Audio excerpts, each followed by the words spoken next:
Before that, though, did you ever play this as a kid? Here we are at the Subbuteo Stadium. Here come the teams. It's England versus Brazil. England kick off. A beautiful ball, and there's a quick breakaway. Oh, good play. Subbuteo. I've never played it. It's football on a board game, isn't it? I've never played it. Producer Matt used to have a set. So enthused about it, apart from the date trying to kill him, which we'll explain in a bit. But there have been a few adverts for it out there lately. You might have seen one yourself on the telly. Is it making a comeback? I've been speaking to Stewart Grant, who's from the English Subbuteo Association. We've just had people come back from the World Cup in Italy. We ourselves are looking to host the World Cup in 2024 in England. Subbuteo as a brand's come back, releasing a female set now, so even girls like yourself can get involved and play. It is that game that it's got a great connection between the older generation who used to play it and the kids now. Cause there was that period during lockdown where people couldn't go out, so they got up in the loft, brought these games down, showed them to their kids, and we're now seeing an influx of all different age groups wanting to play this game. It's fantastic. So does the Subbuteo World Cup, I mean, some people will be saying, well, yeah, this is all new to me. So, I mean, what happens in a Subbuteo World Cup? I mean, are the fans, are the flags, is there money involved? There's not so much money involved, but there's a lot of bragging rights involved. There is a lot of bragging rights involved, and it can get very, very competitive. Some of the listeners might remember many moons ago in 1990, it was actually shown on Channel 4, but all them kids that were playing it then have now grown up. And people come from all around the world. I think there was only over 20 nations that turned up and played a knockout tournament over different age groups, from veterans to under 16s to under 12 to women. And it is treated like a physical sport where you turn up, you play a knockout tournament, and people feel all emotions. I mean, looking at the videos that happen there's big cheers, there's people getting upset because they've missed a vital kick to win, and yeah, it's brilliant. It's like any sport. And in fact, a couple of teams have just come back from the European tournament as well. It's played all around the world. Wowzers. Oh, are you back? Are you there? I'm here. Oh, phew. I think you dropped just slightly for a second there. I don't know if I'd find Subbuteo quite stressful, because I've got 11 players to control, but I've only got 10 fingers and thumbs. How does that work?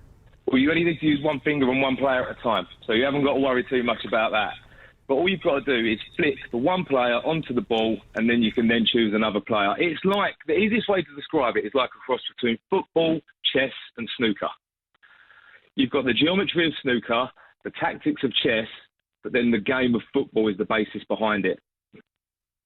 But what if I don't want to go offside? Can I use two fingers to move a player back to make sure I'm not offside?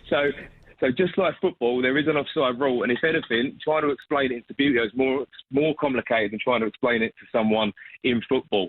Oh, so don't worry about it. If you're offside in Subbuteo, there's no panic. You do get a flick to bring your player back on side.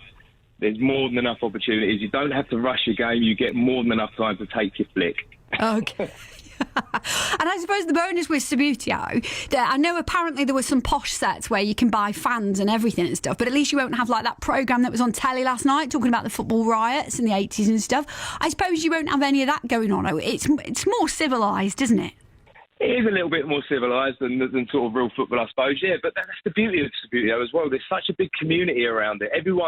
Everyone's really good friends within the community, but everyone's welcoming new people all the time. And there's a lot of people that have just got involved through their collecting, much like myself. I just started getting into this through collecting it. Now I'm playing it, meeting new people, and you have so much fun. You actually interact with real people as opposed to sitting in front of a screen playing a computer game.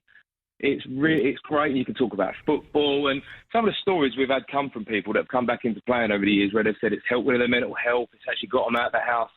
It's fantastic. But then there's still there will always be that element of wanting to win. For example, a couple of weeks ago I was playing in the tournament, and we was playing for third place in this tournament, and I've never heard anything like it when he scored in the last 5 seconds. It was unreal. I love it. I do love it. And you're right, hands-on board games, things like very good for your mental health. How does your little player, if you scored a goal then, Stuart, do you do like a little celebration with your player? Well, it's not so much the little player that does the celebration. Normally you'll see grown people running around a big hall or running around a bar or a pub wherever they play cheering and almost knocking a table over in excitement. So you get the 1-inch player scoring the goal, and then a fully grown man running around the pub sliders on his knees like he scored in the Champions League final. Of course you do. Oh my goodness. Oh, I like the sound of it. I feel like I've missed out on something then. So if people were looking for a Subbuteo set, there are different kinds you can get then, or can you get a basic set quite cheaply? There's loads of sets out there. I mean, the sets people will remember from the sort of 50s, 60s, 70s, 80s, 90s. They're quite collectible, some of them now. So people will probably find they've got a basic set in their loft. You don't need much to get started. You just need them players.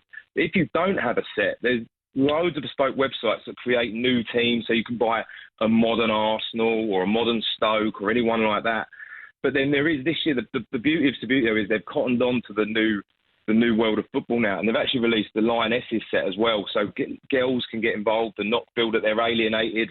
And for about £30-40 they can buy a pitch, they get 2 teams, the goals, and off they go ready to play. It's good, isn't it? Stewart Grant there from the English Subbuteo Association, he reckons he's not very good at it. Ironically, reckons there are far better players. Well, I think producer Matt would be an excellent player if it weren't for that the game nearly killed him. He was only a kid. He had it stretched out, didn't he? About 2 foot the pitches, did you say? Come in and tell us the story. Because he had it stretched out on the floor. It does make you wonder, how can Subbuteo nearly kill someone? But you could have died. What happened? I mean, I could have done. Chances are it'd be very slim, but you never know. Sepsis and stuff. Who knows? Yeah, exactly. Yeah, so basically, it's the pitch is about 2 foot or so long, and I got it set up on the floor in the living room, and they have these plastic things you put around the edge of the pitch to stop the actual matting wrinkling up and stuff, and it was kind of sort of disassembled or whatever, and I was running late for school, and rushing about. I thought, I'll just save a bit of time, I'll jump over it. And as I jumped over it, I was only about 7 or 8, I caught my foot on the very corner of one of the plastic bits, and it cut all my foot open. It didn't half hurt, it didn't half come keen. Massive. It did. Oh no, it did. It was horrible, because obviously when you walk as well, all your pressure's on it. Yeah. I tried wangle a day off school, but my mum wasn't having it. So. Oh no, you didn't even get a day off? Didn't even get a day off. I think I had to have about 9 plasters on it, for pad it out. And how long were you out injured for from the game? I've never fully recovered. Oh no. It's a tragic but true story about Subbuteo. We welcome your stories about the game on the show as well. BBC Radio Stoke, at the moment very busy on the road.